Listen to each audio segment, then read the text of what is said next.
काय जेवतो का? अरे आमची आई म्हणली होती की बाबा जेवताना दुसऱ्या माणसाने विचारत जावं म्हणून विचारलं तुला. काही नको तूच खा. आम्हीच खा. खायला अन्नाकडे ढुंगाण करतोय. आयुष्यभर अन्न करत बोंबलत फिरावं लागेल.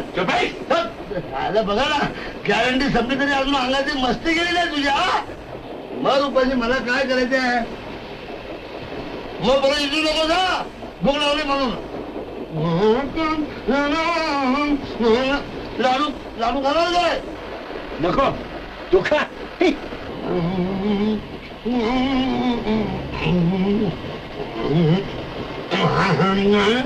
लाडू एका दगड आहे.